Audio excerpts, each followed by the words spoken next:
Figaro's Great Tumble, A Tale of Wounded Pride. The name's Figaro, Figaro. Remember it. I am the undisputed king of this castle, the master of the sunbeams, and the terror of stray dust bunnies. My days are typically filled with important business, napping, demanding tribute, usually in the form of treats, and supervising my staff, Gulson and Levent.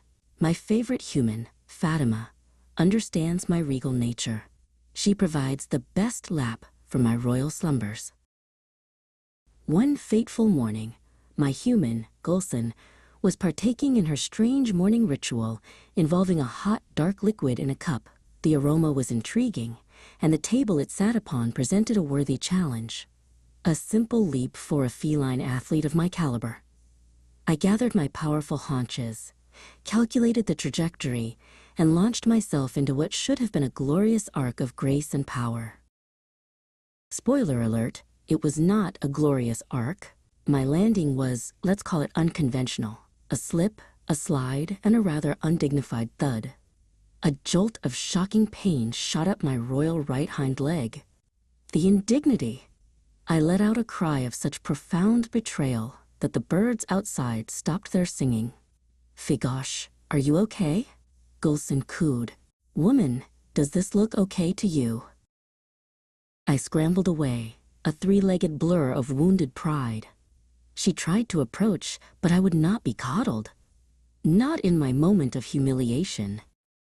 I limped dramatically up the stairs, making sure my pathetic meow cries echoed through the house. Let them witness my suffering. My fortress of solitude awaited. The dark, dusty kingdom under the bed.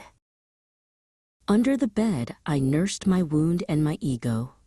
Gulson's voice called to me, but I was in no mood for pleasantries. When her hand reached under, a primal instinct took over. A hiss escaped my lips. I even surprised myself. I had never hissed at my staff before. But desperate times call for desperate measures. Then came Levent, the enforcer. After a prolonged and rather embarrassing struggle, for him, not me, I was captured, bundled into that wretched carrier, the box of doom. I knew my fate was sealed. We were going to the place of cold tables and pokey things, the VET. The vet confirmed my suspicions. I was injured, a sprain, she called it. She gave me some foul-tasting liquid and declared me unfit for duty for 5 days. I was sent home, a fallen king returning to his kingdom in disgrace. There would be no magnificent leaps for a while. My personality changed. I became a recluse, a furry phantom haunting the upstairs hallway. The world was too loud, too bright. Being touched was an affront. My staff, to their credit, seemed to understand. Gulson established a 5-star room service, bringing my meals and fresh water directly to my lair. The service was acceptable.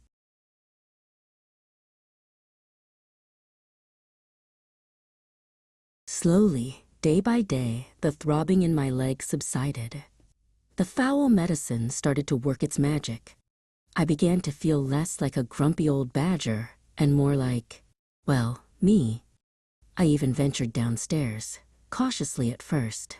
Fatima was there in her chair, and she gave me a slow, gentle blink. In cat language, that's the highest form of respect. I blinked back. We understood each other.